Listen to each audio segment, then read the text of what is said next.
Presyo kan sibuyas sa merkado publiko sa siyudad ni Naga puminakol na sa 1,300 pesos. Kakulangan sa supply saro sa pigihiling na rason kaini.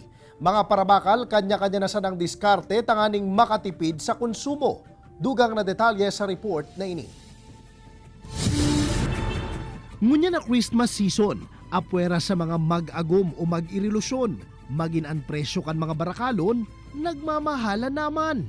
Saro na digdian po lang sibuyas sa Naga City People's Mall na sa presente, puminakol na poon 300 hasta 340 pesos ang kada kilo. Alagad kung dati, nasa 500 pesos ang presyo kan kada kilo kan puting sibuyas, nasa 300 to 320 pesos na sa nainisang unyan. Sigun sa mga paratienda, nagpuunindang mamatayan ang pag-ulan to kan presyo kan mga nag-aarabot na supply kan sibuyas sa merkado kan bulan pa ni Oktubre. Magkano kapital mo? Mga 1.5. Ngayon, Mga na po, 2.5. 10 kilos lang. Oo, dami po.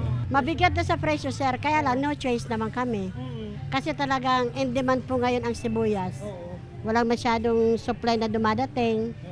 Kaya kung ano ang bigay ng supplier, yun din ang kinukuha kami. Kami na lang ang mag-a-adjust pag retail namin. sigun sa Department of Agriculture Bicol, sa presente, igwa talagang nai-eksperyensya nakakulangan sa supply ng sibuyas sa rehiyon, basado na sa Talakan Agri-Marketing Assistance. Posible masubuot na epekto pa inikan paglamasa kan bagyong paeng sa mga lugar na mayor na nagpuprodusir ng sibuyas. Kumbaga, wala tayong ibang bansa, walang pumapasok. Ito lang sa atin, sa Nueva Ecija.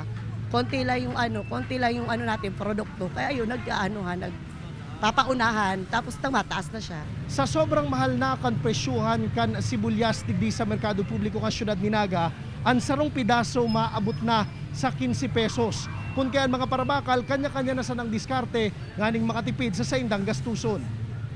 An para saod na si Nanay Shirley, 2 pidaso na sanaan pigbakal para sa sarong aldaw na konsumo. Mantang si Nanay Normita man, nagbakal na ning kabangang kilo para sa sarong simanang konsumo.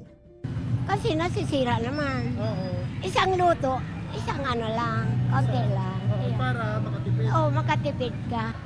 Isang linggo kong konsumo, kalahating kilo. Ngayon, piraso na lang po. So kumusta po? Kailangan pong magtipid.